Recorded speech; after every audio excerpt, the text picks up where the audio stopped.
Summer of 1945. The train crosses the desert of New Mexico heading east. Heat ripples over the rails like a mirage, and the open windows let in fine dust, the smell of iron and rotting vegetation. In one of the third-class cars, a young woman travels alone. Dark hair, carefully pinned up. A simple dress, white gloves, a discreet smile that draws no one's attention. On her lap rests a box of Kleenex. The car vibrates with the mechanical rhythm of the wheels. Outside, the sun crushes the horizon. Inside, the woman looks out the window with the serenity of someone who seems to be in no hurry. From time to time, she takes out a handkerchief and wipes her brow. No one notices that beneath the thin cardboard of that box lies the most powerful secret of the 20th century. Inside, between folds of paper and a false cardboard base, there are documents bearing top security seals from the Manhattan Project. Diagrams of the plutonium core, implosion formulas, pressure and detonation calculations. Pages written with the precision of science and the weight of an entire war. Lona Cohen does not fully understand the equations, but she knows what she's carrying. She knows that what she guards there can change the fate of the world. The air in the car is heavy. A few soldiers doze in wrinkled uniforms. A mother cradles her child wrapped in blankets. No one looks at the woman in the seat by the window. A housewife, they would think, traveling to visit relatives, invisible by nature, harmless, perfect. At every station, her heart beats faster. A guard climbs aboard, checks the aisles, asks random questions. She smiles politely, answers calmly. "Are you traveling alone, ma'am?" "Yes, I'm going to see my sister," she says, holding the box with a steady hand. The guard nods, glances at her face for a moment, and moves on. The train starts again. Lona exhales slowly. The clatter of the wheels resumes its hypnotic cadence. She thinks of Morris, her husband, waiting for her in New York. She thinks of the men working in the desert, unaware that their secrets are already traveling along these rails. She does not feel proud or guilty, only focused. In her mind, she reviews the instructions. Speak to no one, keep her composure, deliver the box at the designated station. If the train stops, do not run. If questioned, cry. If followed, smile. Forget everything else. The landscape flashes by. Distant mountains, parched fields, power towers. With every minute the train advances, the plans for the atomic bomb move farther from the desert and closer to the Atlantic. Lona does not look back. The war will end soon, but she is not traveling for peace. She travels for balance. As the train moves into the afternoon, the sun sinks over the desert, staining the sky a thick, almost metallic red. The car fills with that burning reflection. For a moment, the Kleenex box glows as if fire were inside it. Lona covers it with her coat, closes her eyes, and lets the train run its course. No one in that car knows the world has just changed hands, that the bomb that has not yet exploded already has two owners, and that the woman who carries embroidered flowers on her purse is transporting the deadliest power ever created. They laughed at the housewife until she changed the world's nuclear balance. August of 1945. The Second World War comes to an end.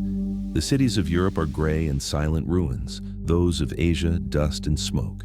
Out of the wreckage of the old order, two powers emerge. One, the United States, intact and wealthy. The other, the Soviet Union, exhausted but victorious. Between them, only distrust remains. On the 6th of August, an unimaginable light falls on Hiroshima. 3 days later, another on Nagasaki. The sky opens in fire, and the world understands that war has changed forever.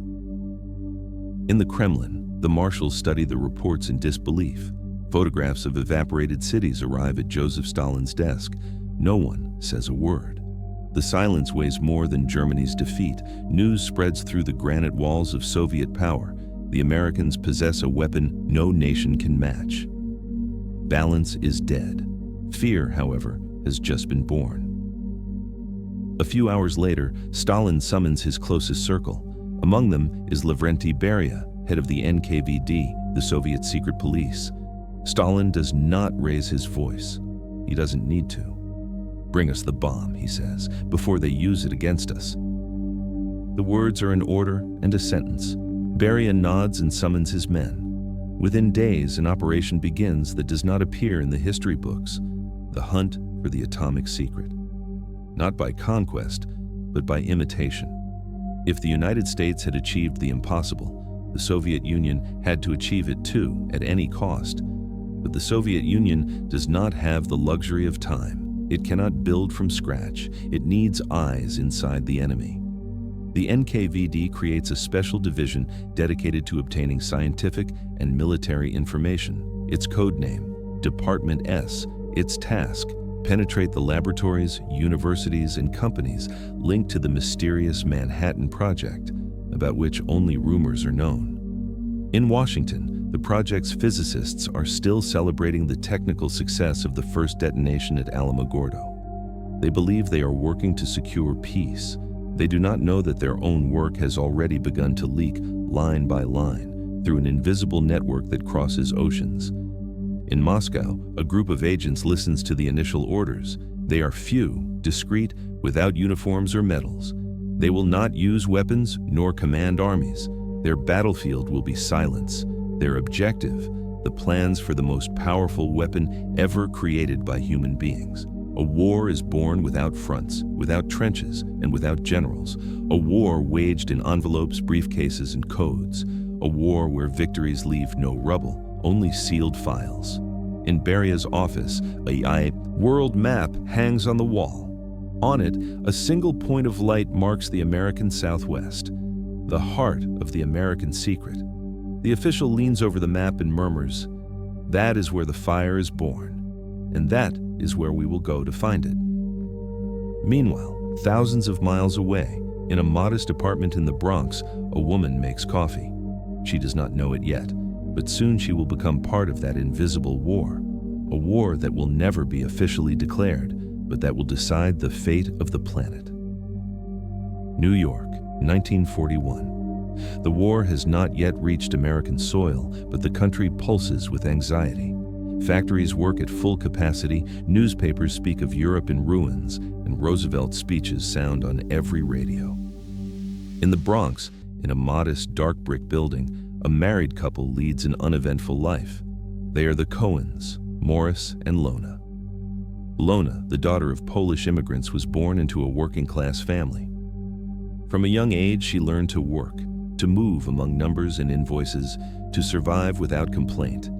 She is 30 years old and has a quiet, practical intelligence. She works in an accounting office, reviewing the books of small neighborhood businesses. Her desk is full of papers and colored pencils, her purse of receipts and scribbled notes. Every morning she rides the subway, reads the newspaper, and returns home with the same discretion with which she lives. Morris, her husband, is the opposite, restless, idealistic, a mix of veteran and dreamer. He had fought in the Spanish Civil War alongside the international brigades, convinced that fighting fascism in Europe was a just cause. He returned defeated, his body marked by shrapnel and his soul by disappointment.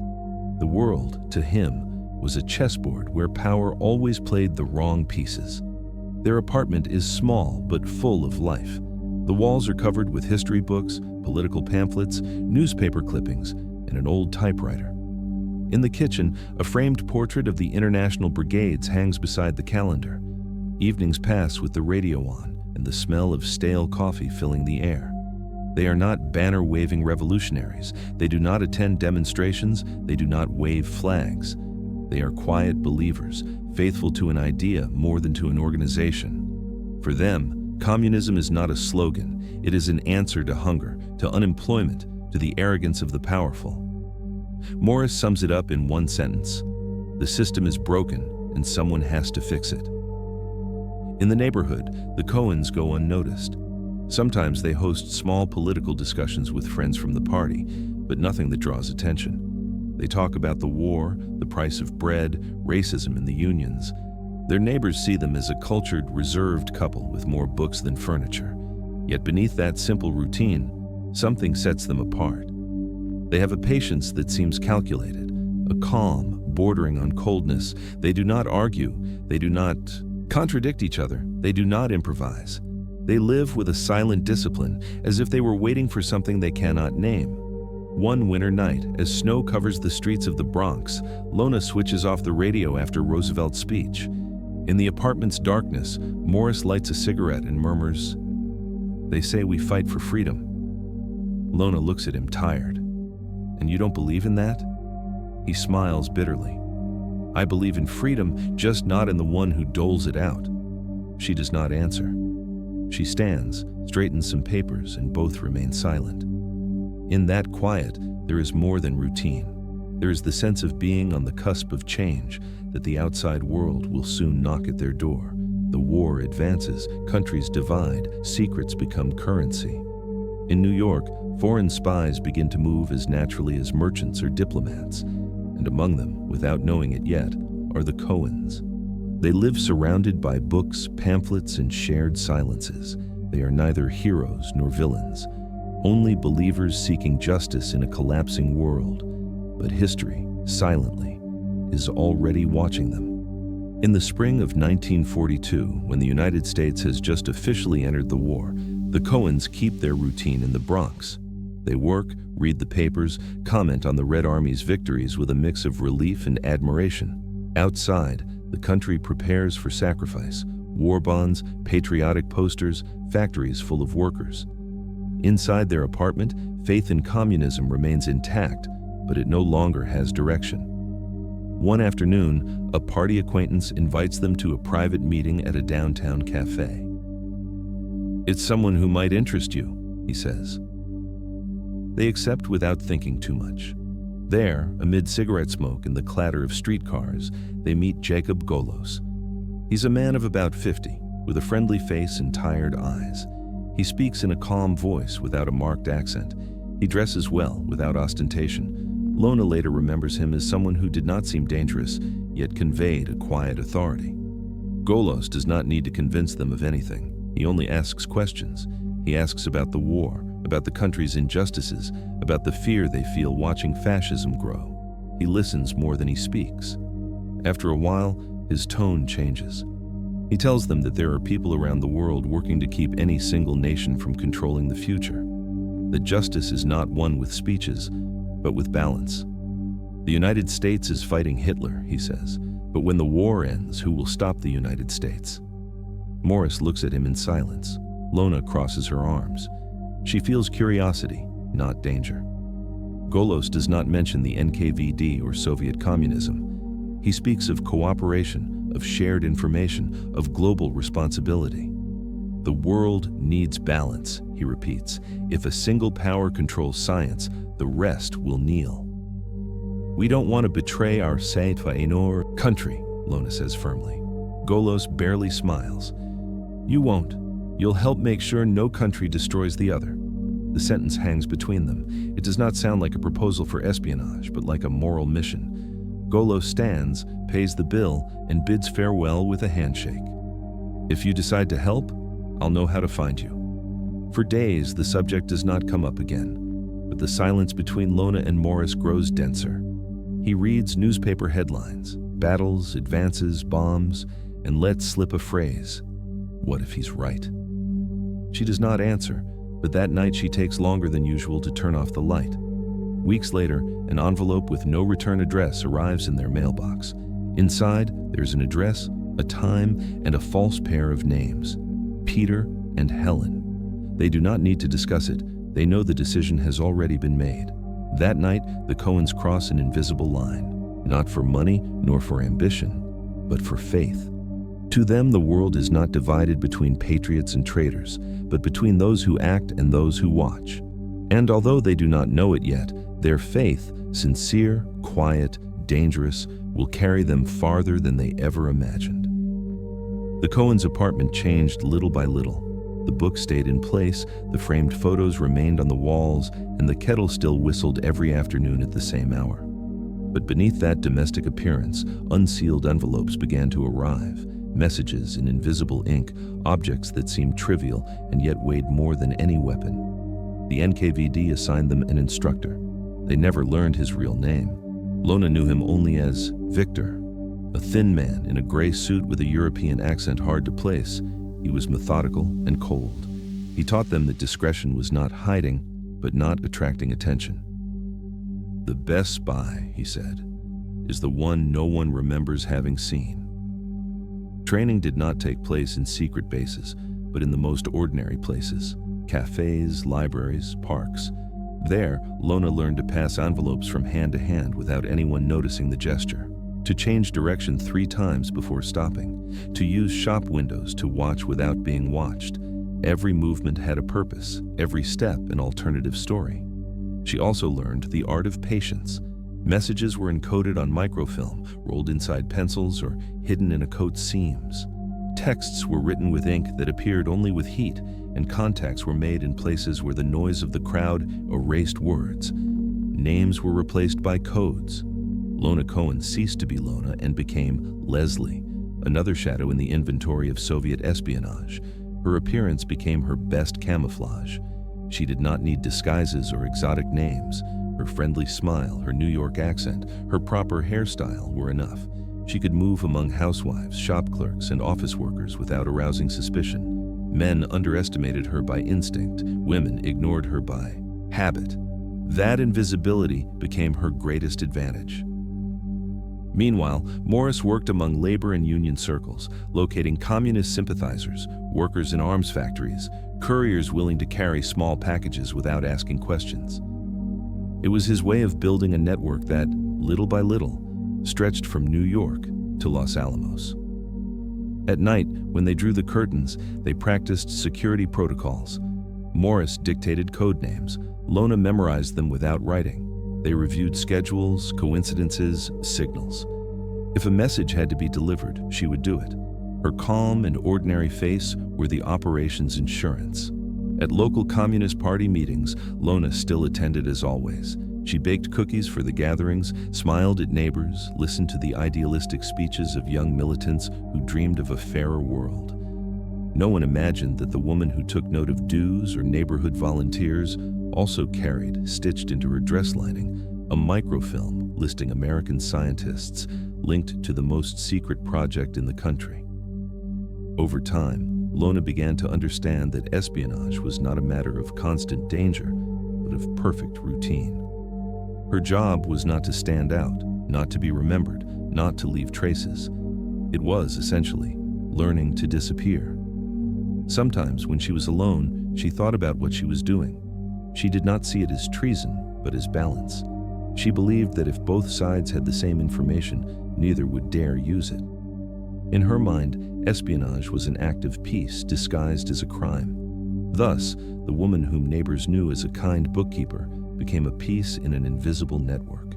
No one around her ever knew. No one suspected that the smile she offered while delivering a tray of cookies also concealed a cipher key from Moscow. By late 1944 and in the first half of 1945, the desert of New Mexico stopped being an anonymous landscape to become the epicenter of a secret machine: Los Alamos. There, under the codename Manhattan Project, physicists, engineers, and technicians worked against the clock to build something without precedent in human history. Cabins and isolated laboratories smoked with ideas, equations, and experiments until, on the 16th of July, 1945, a test at Alamogordo showed the world what had previously existed only in formulas. The energy contained in a nucleus could be released in an instant, capable of erasing cities. From Moscow, news arrived fragmented and late. Soviet spies could not see the laboratories, they could only suspect. But NKVD intelligence had assembled an overseas network that gathered loose pieces, rumors, partial copies, traces of conversations.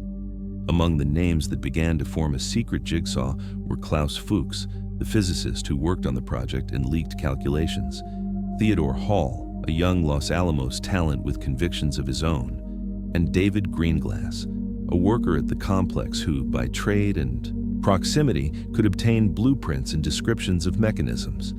Each contribution was a piece, sometimes a paragraph on a page, sometimes a formula, that, joined to others, would reconstruct the core of the weapon. The challenge was not only obtaining the information, but moving it without leaving a trace. In an era when mail was inspected and communications, if not spied upon, could be intercepted, secrecy's logistics demanded cunning. Documents had to be reduced to their minimum representation, microfilms rolled in pencil barrels, texts written with inks revealed by heat, photographic plans disguised inside book covers.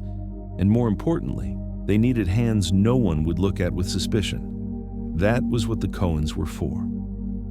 Lona did not understand equations or the language of accelerators and firing circuits. She did not need to. Her task was practical and lethally simple: receive, hide, and deliver. On some table at Los Alamos, someone folded diagrams into exact creases, stamped them with a security seal that was more fear than mark, and sent them in opaque envelopes toward the east. In a city along the way, a messenger handed them to a contact who, without ceremony, placed them in the hands of a woman with white gloves and a Kleenex box. That chain depended on constancy and habit. Morris wove the network in the visible world: unions, workshops, transport routes where a package without questions could change hands without arousing suspicion. Lona, for her part, made routine her shield. She bought train tickets, sewed linings into garments, folded papers with the calm with which a housewife folds sheets. In the kitchen, amid dishes and radio chatter, she practiced breathing that neutralized any tremor while passing through a station full of soldiers. Her movements were repeated until they became memory. Enter, sit, feign sleep, hold the box, smile when the guard's light passed. The moral gravity of the act weighed as well. On one occasion, before a trip, Morris looked at her and said softly, "If they arrest us and ask, we'll say we were foolish, not traitors." She replied without hesitation, "We are not foolish. We are necessary." Sometimes, on nights when everything seemed quiet, Lona wondered whether what she carried would hasten peace or a new war. She never had certainty, only the conviction that information, distributed symmetrically, could prevent the monopoly of destruction. It was not a technical thought, it was a moral logic, simple and brutal. While physicists at Los Alamos argued about detonation times, densities, and delays, and while engineers in Moscow deciphered what arrived, the final piece of the puzzle traveled by rail and by human hand.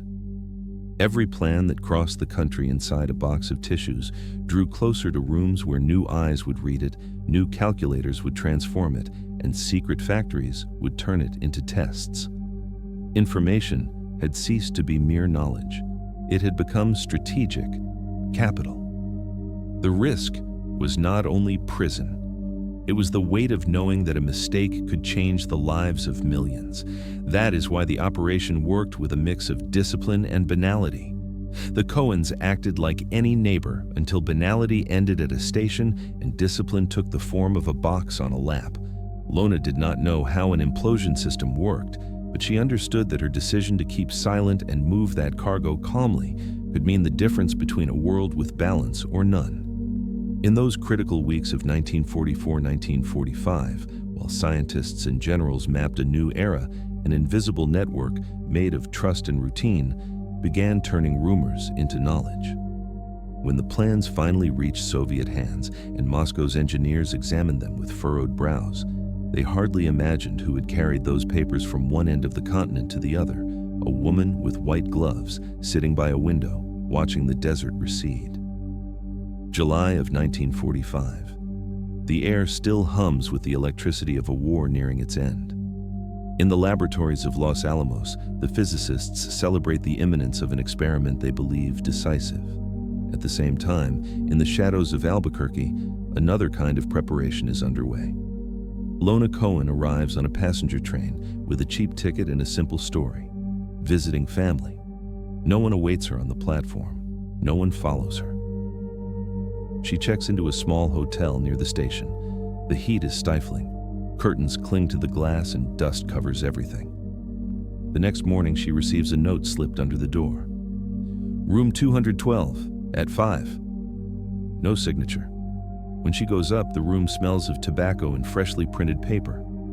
Inside, there's a young, thin, nervous man. He does not give his name. He takes from his briefcase a sealed package tied with tape and without labels. He holds it with both hands, as if he fears it might come apart. If they stop you, don't talk. Lona nods. She asks nothing. The man hands her the package, and she puts it away with the same naturalness with which a woman puts away a book. She places it on the table, takes a handkerchief from her purse, and begins to empty a cardboard box, the one she used during the trip. Docile, practical, without theatrics, she slides the papers inside. She fits the lid carefully, smooths the edges, and sets the box in her bag. The gesture takes seconds, but the weight of the world has just changed place. She walks to the station with a normal pace. She buys a ticket for the train to Chicago and then to New York. While she waits, she fans herself with her hat and watches the crowd. Soldiers with suitcases, mothers with children, office workers heading home. The war is not over yet, but the city seems eager to forget it. When she boards the car, the air smells of coal and metal. She sits by the window, sets her bag on her knees, and looks out. Inside it, the Kleenex box holds the plans for the atomic bomb's implosion mechanism, the dimensions of the plutonium core, the calculations of shock waves, the detonation timings. Elsewhere in the country, the scientists who designed them still argue over the precision of those figures. Lona understands none of them, but she understands the risk of carrying them. Midway through the journey, the train stops. A group of men in military uniforms enters. They check papers, suitcases, passports. Two walk down the aisle with flashlights. One stops in front of Lona. "Are you traveling alone, ma'am?" She looks up, smiles calmly. "Yes, I'm going to visit my sister in New York." The agent studies her for a second longer, nods, and continues. Lona's heart beats fast, but her face does not show it. The train starts up again. Outside, the desert spreads beneath a copper sky. The metallic sound of the wheels accompanies her like a metronome. Every kilometer she travels takes her farther from danger and closer to the end of her task. In a compartment at the back, two soldiers laugh. A vendor offers coffee. A child points to the distant mountains. Normality covers everything. No one looks at the woman holding a box of tissues on her lap. No one imagines that inside that thin cardboard rests the map of destruction. When the train crosses the Mississippi, night falls. Lona looks out the window. Her reflection blends with the darkness of the landscape. She thinks of Morris, of Golos's words, of the balance they spoke of. In that moment, she understands that true power is not in the one who builds the bomb, but in the one who decides who knows it. The train heads toward dawn. Around her, passengers sleep. She does not. She keeps her hands on the bag as if guarding something fragile. No one stops her. No one remembers her. And the century's most powerful secret crosses America without an escort. The following weeks were a blur of routes and relays. The package passed from hand to hand, crossed ports and consular offices, traveled inside diplomatic pouches and unmarked envelopes. Each intermediary knew only one part of the way. When it finally reached Moscow, it was a sheaf of papers that smelled of American dust and fresh ink. In an anonymous building on the capital's outskirts, the documents were placed on a wooden table. Two guards shut the door, and a small group of engineers sat down. Among them, hair tousled and an unlit cigarette between his fingers, was Igor Kurchatov, the physicist in charge of the Soviet nuclear program. The papers were arranged with surgical precision, diagrams of internal explosion, compression equations, schematics of the plutonium core, notes on detonator synchronization, and yield calculations. They were not fragments, they were the complete map of the bomb's heart. Kurchatov reviewed them in silence, page by page. At first he thought they were forgeries, or incomplete data, but as he continued, he recognized familiar patterns, coherent formulas, unmistakable logic. "Это всё реально," he murmured softly. "This is real." That night, the engineer wrote an urgent report. In his summary, he wrote a single sentence: "The documents are authentic. They will reduce the device's development by years." The file reached the hands of Lavrenti Beria, Chief of State Security, a man who did not understand physics, but did understand power. Beria did not need to read the details. He only looked at the English classification marks and grasped their meaning. He picked up the direct phone to the Kremlin. "Comrade Stalin, we have the key." The words traveled the country like a secret echo. Experiments accelerated, resources multiplied, and Soviet scientists, now guided by American plans, worked day and night in Artemis 16, the most secret laboratory in the Soviet Union. Over the following 4 years, while the United States celebrated its nuclear monopoly and the rest of the world dozed under its shadow, a mirror rose in the Urals. In August of 1949, the sky over Kazakhstan lit with a white light. The earth trembled. The Soviet Union had detonated its first atomic bomb. Its internal codename was First Lightning. In Washington, the news fell like thunder. No one understood how the Soviets had advanced so fast. Intelligence agencies spoke of espionage but could not prove it. Newspaper headlines spoke of the end of the monopoly, of a new world balance. In the Kremlin, Stalin merely nodded. He had kept his promise. The enemy could no longer threaten without expecting an answer. No one outside the highest circles ever knew how the secret had been broken. In official reports, informants' names were erased. The papers that passed through Lona Cohen's hands were archived, sealed, and kept under 7 locks. In the laboratories, Soviet scientists wrote dedications in the margins of their reports to our anonymous comrades who made this achievement possible. But her name was on no list. In books, speeches, and parades, the triumph was credited to Soviet science, the genius of the physicists, the power of the state. No one mentioned the woman who had crossed the country with a box of tissues on her knees. The world's balance had changed, and the name of Lona Cohen appeared in no report. Balance never lasts long. In 1950, just months after the Soviets detonated their first nuclear bomb, the FBI began to connect pieces that until then had seemed unrelated. Encrypted communications intercepted by the Venona program, duplicated addresses, inexplicable payments. Behind every stroke, a name. Behind every name, a link. On the 17th of July, New York newspapers opened with headlines that shook the country. Couple accused of atomic espionage. They were the Rosenbergs, Julius and Ethel, accused of delivering information about the Manhattan Project to the Soviet Union. Their arrest was the beginning of a hunt. Fear spread like a fever. Espionage became a cursed word. In their small Bronx apartment, Lona and Morris Cohen read the news in silence. They did not need to speak. They knew the circle was closing. The Rosenbergs had been part of the same network, the same contacts, the same invisible hands. That night, the telephone rang once, then fell silent. It was the agreed signal. The escape plan activated immediately. There was no drama, only efficiency. Documents were burned in the bathtub, transmitters dismantled piece by piece, notebooks destroyed and their remains thrown out the window into the snow falling in the street. Lona checked the apartment one last time. She touched the empty frames, the books, the dead radio. In a small suitcase, she packed a few photographs, her parents, her wedding, a view of Coney Island. She knew she would never see them again. They changed clothes. She dyed her hair, he trimmed his mustache. In the mirror, 2 strangers. They left at dawn, blending with the workers heading to the subway.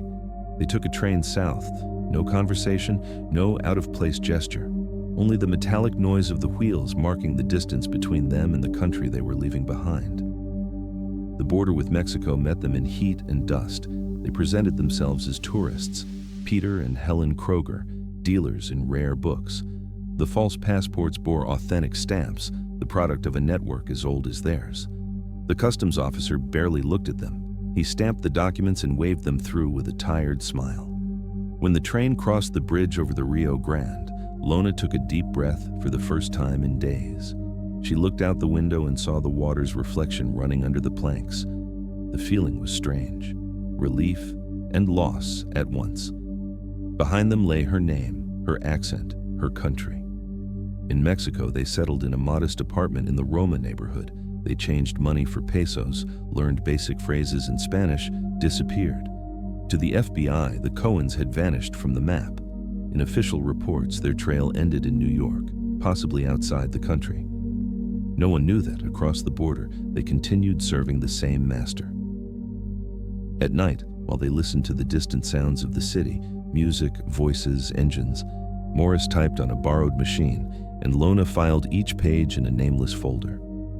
They lived in the stillness of anonymity, in danger disguised as routine. The world they had helped balance kept turning. But for them, the axis had broken. They were no longer the Cohens. They were shadows with new faces and a past that could not be spoken aloud.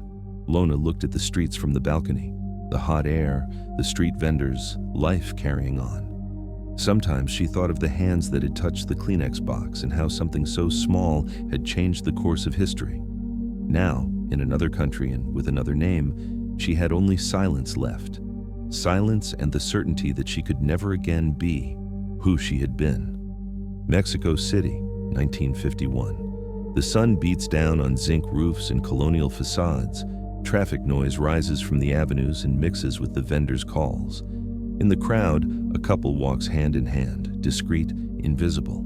They are Peter and Helen Kroger, British dealers in old books.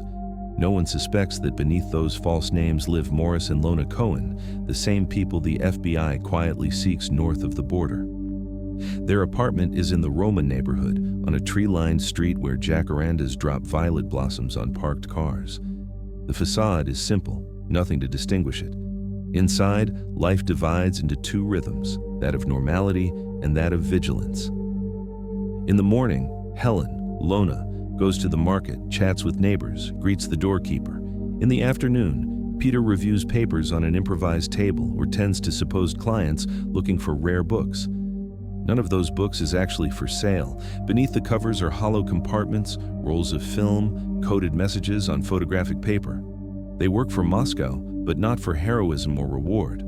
They are a gear in a mechanism. Their task is to transmit information, to act as a bridge between contacts in America and Europe, to keep alive a network that time and fear have made brittle. Messages travel in double bottoms, in seemingly innocent envelopes. Reports from agents in the Western Bloc cross the Atlantic in postal packages bearing labels of fictitious publishers. Everything that passes through their hands is secret, and everything they touch must vanish afterward.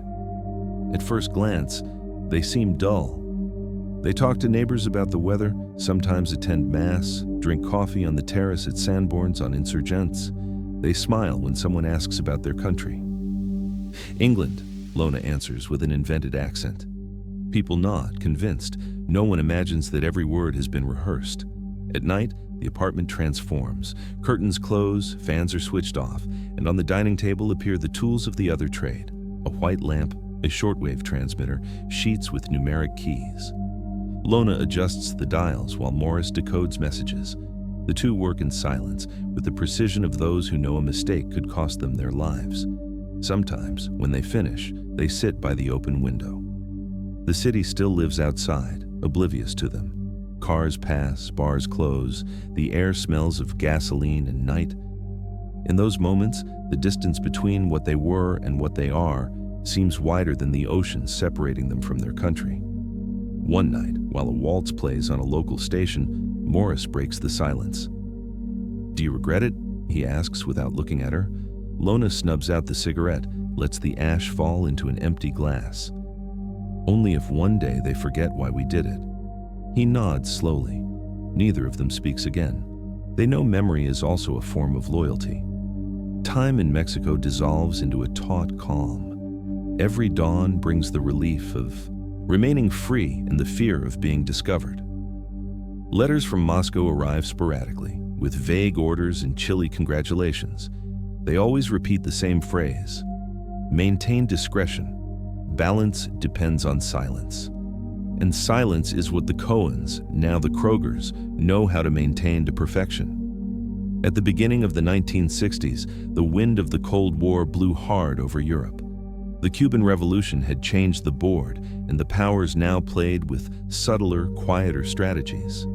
In that context, Moscow decided that its most experienced agents should be closer to the front. The KGB contacted the Cohens, the Krogers according to their papers, and gave them new orders: return to the continent under a new identity. The transfer was calculated down to the detail. New British passports issued with authentic documents obtained by the Soviet network in London. New names: Peter and Helen Kroger, citizens of the United Kingdom, booksellers specializing in rare editions. The shipments left from Mexico, crossed the Atlantic, and weeks later, the Cohens landed in Warsaw. There, Cold, damp, and an unknown language were their new frontier. On a quiet street in the Polish capital, they opened a small second-hand bookshop. In the window, old editions of Dickens, navigation manuals, and antique sea charts. Inside, the smell of old paper mixed with the hum of electrical machines discreetly under the floor. What seemed a humdrum business was, in truth, a covert transmission base. From that dim room, the Cohens became a vital node of Soviet espionage in Europe. They received and transmitted information to London, Moscow, and East Berlin. They used numeric codes, invisible ink, and miniaturized transmitters hidden among the shelves. Their hands moved data on British naval maneuvers, routes of Polaris nuclear submarines, and diplomatic documents obtained by other agents. Routine was their shield. Every morning, Helen opened the shop, cleaned the window, offered tea to the few curious customers who came in. Peter cataloged books with a bookkeeper's precision. Each gesture was rehearsed. Prices, small talk, courteous smiles. No one suspected that behind the back wall, a telescopic antenna unfolded every night toward the sky to send coded signals to Moscow. Their life in Warsaw unfolded in the discipline of the everyday. At night, when the streets emptied and snow covered the cobblestones, Lona, Helen, turned on the work lamp, connected the transmitter, and began dictating reports in an almost mechanical voice. Every message ended the same way. All in order, the operation continues. For nearly a decade, their cover was perfect. Reports arrived punctually. Neighbors knew them as a kind couple, always ready to recommend a book or offer a cup of tea. In a gray Warsaw rebuilt on the war's ruins, their facade of normality was as convincing as it was impenetrable. Sometimes, Lona walked through the old streets downtown. She looked at stone buildings, at shrapnel scars still visible on some facades. She thought of New York, of the Bronx, of the Kleenex box that had changed her life's course. It seemed a distant dream, almost someone else's. She and Morris were no longer the same. They had ceased to be idealists to become disciplined cogs in an invisible machine. Espionage, she then understood, was not about heroes or causes. It was about persisting, about not being discovered, about sustaining a lie until it became indistinguishable from the truth. And for 10 years, no one discovered them. Their cover was so solid that even the KGB from Moscow described it as a model of long-term undercover operation. In internal reports, British agents considered them ghosts. They knew someone was transmitting from Warsaw, but could not identify who. The network the Cohens maintained in Europe ran with cold mathematical precision, until one night, a miscalibrated signal would break the silence. Winter of 1961. On a quiet street in the Ruislip neighborhood, west of London, a red brick building looks as ordinary as any in its row. At number 34 lives a middle-aged couple, the Krogers, British booksellers who run a second-hand shop. No one bothers them, no one watches them, or so they believe. For weeks, a Scotland Yard unit had intercepted a radio signal coming from the neighborhood. It was a coded transmission, brief, repetitive, always emitted at the same hour of the night. Counterintelligence technicians traced the source, a domestic antenna, discreet, barely visible atop a house. The error was minimal, a simple frequency desynchronization, but it was enough. On the 7th of January 1961, before dawn, several unmarked cars surrounded the house. Agents entered quietly, striking the front door with a rifle butt. The metallic sound woke Lona. In seconds, she understood it was all over. There was no time to destroy anything, not even to lie. Police searched the house room by room. In the sitting room, they found books with hollow compartments, false coins, coded maps, and behind a bookcase, a shortwave transmitter connected to a telescopic antenna. In the basement, an encoding machine and papers with number series. The evidence was irrefutable. Lona and Morris were arrested without resistance. The agents handcuffed them carefully. They seemed more curious than hostile. They were not facing violent criminals, but two people too ordinary for the crime ascribed to them. In the police car on the way to the station, Lona looked out the window. It was snowing. The dawn light fell on the pavement, and she thought, without saying it, that it was very much like her first train trip. Again, the cold, the movement, the silence. During interrogation, the British officers kept bureaucratic courtesy. "Who ordered you to do it?" the inspector asked. Lona met his eyes. "No one. We believed in something." The inspector wrote the sentence down. Without comment, it was the most honest answer and at the same time, the most useless. The trial was swift. They were charged with espionage on behalf of the Soviet Union, with transmitting military information and maintaining a clandestine radio station. The British press portrayed them as parlor spies, more intriguing than dangerous. During the trial, Lona remained impassive, listening to the reading of the evidence without changing expression. Morris, by contrast, tried to defend their cause, speaking of balance, of peace, of a divided world. No one wanted to listen. The verdict arrived on the 22nd of March, 1961, 20 years in prison. In the cell, Lona neither cried nor spoke. She adapted to silence like someone returning to a known language. She read, sewed, walked.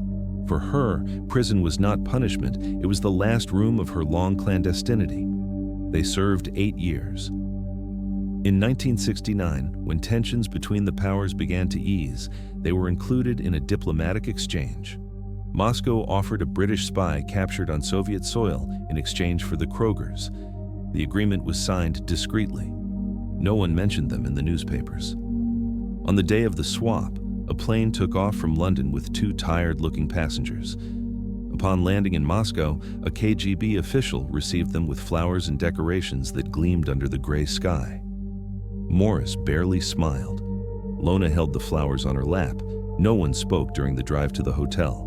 They had left behind 25 years of false lives, false countries, false names, and even so, their story remained a secret. The plane landed in Moscow on a gray April morning in 1969. On the tarmac waited a discreet committee, 2 KGB colonels, an official photographer, and a bouquet far too large for the occasion. When Lona and Morris descended the stairway, the wind struck their faces with the same cold they had felt in Warsaw years earlier. Melted snow covered the runway like a sheet of glass. No one applauded, no one spoke. The officials greeted them with handshakes and rehearsed smiles. There was satisfaction, but no enthusiasm. In the Kremlin, they knew that the heroes of the shadows are not celebrated in public. They are thanked in private. The Krogers, the Cohens, returned to their country as confidential legends. In a ceremony without press, they received the Order of Lenin, the Soviet Union's highest decoration. The medal was gold, but the inscription minimal, for exceptional service to the state. There were no details. None were needed. Afterwards, they were assigned an apartment in a residential block for veterans on the city's outskirts. 6th floor, 2 rooms, a view of the forest, a place where silence did not weigh. The years that followed were quiet, almost still. Morris wrote memoirs he never published. Lona arranged balcony flowers and now and then answered letters from old comrades. In the neighborhood, people knew them as a polite couple, always courteous, who spoke little and walked slowly. No one suspected that the 2 elderly shoppers at the state store had spent half a life with false names and borrowed passports. Time wore down certainties. The Soviet Union aged with them. Slogans faded, speeches became routine, and the great cause that had once given them meaning dissolved into bureaucratic reports and unenthusiastic anniversaries. Sometimes, on winter nights, Lona opened an album and looked at faded pictures of the past. A young woman on a train, a cardboard box, a serene gaze. "Do you think it was worth it?" she asked once when the silence grew too long. Morris looked at her without answering. His face, now lined with wrinkles, still held that stubborn calm of those who do not allow themselves to doubt. In 1995, he died in his bed, at 85 years of age. Lona survived him 1 more year. Neighbors found her body seated by the window, hair pinned up, eyes open to the snow. On the table there was a teacup, half empty, and a folder tied with a red ribbon. Few attended her funeral. A handful of former Soviet intelligence colleagues, a Ministry of Defense official, 2 neighbors. The flowers were the same they had received upon returning from exile, large, silent, without perfume. No one mentioned her past. No one recalled the train, the box of tissues, the documents that crossed a continent under her coat. To the Kremlin, Lona and Morris Cohen were symbols of unbreakable loyalty. To them, it was simply the end of a long flight. And as earth fell upon the coffin, the few who still knew their story kept silent. Only one attendee, an elderly KGB man, murmured almost to himself, "A box of Kleenex. Who would have thought?" Half a century had passed since that journey, and the world's most powerful secret still rested invisible in the hands of a woman everyone had mistaken for a housewife. For decades, official archives and history books barely mentioned her name. When they did, they called her the Housewife Spy, a nickname that felt more ironic than honoring. But Lona Cohen's true achievement was not hiding secrets. It was becoming invisible even after changing them all. In a world dominated by generals, scientists, and politicians, she proved that intelligence could have a domestic face, a quiet voice, and steps without echo. The history of the Cold War is full of men who designed weapons, signed treaties, and declared wars without firing a shot. But very few shifted the planet's balance without anyone noticing. Lona did. Not with violence nor with orders, but with precision, patience, and the stubborn faith that information was a form of power that could balance fear. While others built bombs, she transported ideas. Speeches spoke of patriotism, she crossed borders with papers heavier than steel. And while the world divided into victors and vanquished, Lona Cohen walked between both sides carrying a lie that contained a truth, that fragility can also be a weapon. Her name hardly appears in books, but her trace lives on every page of the Cold War. In every accord, in every missile, in every silence that followed the roar of nuclear tests, there is a shadow that accompanies it. Her Kleenex box was not just a hiding place. It was a symbol of the banality with which destiny sometimes disguises itself. The men of power underestimated her. They thought she was a minor courier, a replaceable piece, an accident of history. But she, without raising her voice, without breaking her composure, took that box in her hands, smiled with the calm of one who knows more than she seems, and carried the world's future under her arm. Invisibility was her gift and her condemnation. And although time has erased her from the front pages, her shadow remains in the secret history of the 20th century. The story of an ordinary woman who bore, without witnesses, the weight of the planet's nuclear balance.